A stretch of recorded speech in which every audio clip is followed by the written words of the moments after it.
kudhawaad 40 saxafi oo kamida wariyaasha ka howlgala magaalada Cadaado isaguna jira wiilal iyo gabdho ayaa maanta tababar socon doona muddo 3 bilood waxa uga furmay gudaha degmada Cadaado. xafladda furitaanka tababarka ayaa waxa ka soo qayb galay mas'uuliyiin sarsare oo kamida maamulka xamal iyo xaabiye qaar kamida ganacsatada degmada Cadaado, waxaana tababarka soo qaban qaabiyay mas'uuliyiinta idaacadda codka gobolada dhexe ee xarunteedu tahay magaalada Cadaado. ugu horeyn xafladda ayaa hadalla kooban waxa ka jeediyay Maxamed Cumar Jimcaale Hagafey oo ah milkiilaha idaacadda codka gobolada dhexe ee tababarka u qabanaysa saxafiyiintan.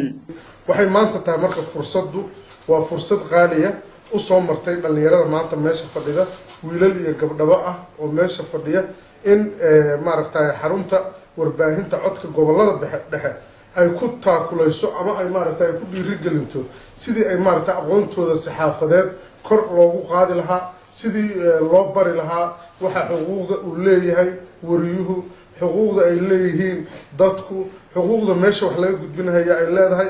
waxaana la socotiin saxaafaddu waxay leedahay laba af waxbay ku dishaa, afna waxbay ku badbaadisaa. haddii qofku marka ama uusan aqoon u lahayn ama uusan dhinaca wanaagsan ka aadin waxa weeye dhinaca wax dilku aadahaya. waxaan leenahay fursaddan ka faa'iidaysta, waa ku faraxsannahay. sidoo kale qaar kamida mas'uuliyiinta xafladda ka soo qayb gashay ayaa ku booriyay saxafiyiinta tababarku u furmay inaysan warbaahinta u adeegsan dhanka xumaha oo ay ka shaqeeyaan sidii ummadda Soomaaliyeed u midoobi lahaayeen. ujeedada barnaamijkeenu waxa uu ahaa xariga oo laga jarayo tababar qorshihiisu in muddo soo socday lagana soo baarandegayay ee ku aadan sidii sare loogu qaadi lahaa xirfadda aqooneed ee suxufiyiinta ku sugan magaalada Cadaado. marka waxaan dhihi lahaa waa fursad qaali ah runtii oo aan in fara badan oo dadka kamid ah aysan wada helin maadaama aan u baahnayn adinkuna aad u soo bareerteen inaad wax noo barataan. waxaan anigu rabaa inaan idhaahdo fadlan ha khasaaranina barnaamijkaas u dhabar adayga waxbarta. sidaa darteed waan soo dhaweynaynaa, waana mahadsan yihiin macallimiinta iyo afhayeenka maamulka xamal iyo xeeb oo weliba milkiilaha idaacadda codka gobolada dhexe ah oo isagu weliba soo agaasimay in maaragtay la siiyo ardo la tababaro. tababarkaasuna uu yahay saxaafadda. marka haddii dhanka wanaagsan loogu shaqeeyo saxaafaddu waa adeega ugu aasaasisan bulshada. haddii dhanka kale loogu shaqeeyana waa waxa ugu qarriban soo ma wadin ummadda dhan way roogi kartaa saxaafaddu haddii sida xun loogu shaqeeyo. waxaan rajayn doonaa inaad noqon doontiin kuwii sida wanaagsan ugu shaqeey lahaa.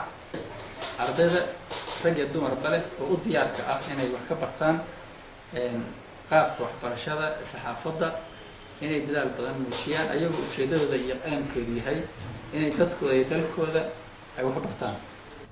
dhinaca kalena qaar kamida wariyaasha ka faa'iideysanaya tababarka oo aan mikrofoonka la dhex qaaday ayaa sheegay inay ku faraxsan yihiin tababarka loo qabtay ayna uga mahad celinayaan ciddii soo qaban qaabisay ee doonaysa sare u qaadidda aqoonta wariyaasha ku dhaqan gobolada dhexe ee dalka Soomaaliya oo in muddo aan helin tababar saxaafadeed. aad baan u faraxsanahay macnaa xafladan loo qabtay maanta maadaama aan kamid ahay ardayda wax ka baranayso saxaafadda. magacaygu waa Daahir Faarax Axmed, waxaana ka tirsanahay wariyaasha ka howlgala idaacadda codka gobolada dhexe khaasatan magaalada Cadaado. waxaan ku faraxsanahay tababarkan maanta laga furay magaalada Cadaado khaasatan idaacadda codka gobolada dhexe. agaasimayaasha iyo weliba cidii soo qabanqaabisay barnaamijkan aad baan ugu faraxsanahay, waan soo dhaweynayna. runtii waxaan aad ugu faraxsanahay tababarkan loo furay qaar kamid ah dhalinyarada degmada Cadaado. waxaan u mahad celinayaa dadkii tababarkan soo qabanqaabiyay. waxaana filayaa in baahi weyn loo qabo ayna ka faa'iideysan doonaan anigoo weliba kamid ah dadka tababarkan loogu talagalay in ay ka faa'iideystaan.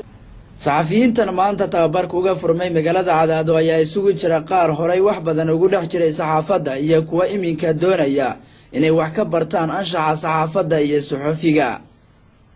idaacadda codka gobolada dhexe oo iyadu qabanaysa tababarka ayaa magaalada Cadaado laga furay dabayaaqadii sanadkii 2009 taasi oo door muhiim ah ka qaadatay horumarinta deegaanka. waana markii ugu horeysay oo tira intaan la eg tababar loogu qabto gudaha magaalada Cadaado. Mukhtaar Xuseen Maalin, telefishinka caalamiga Universal, Cadaado.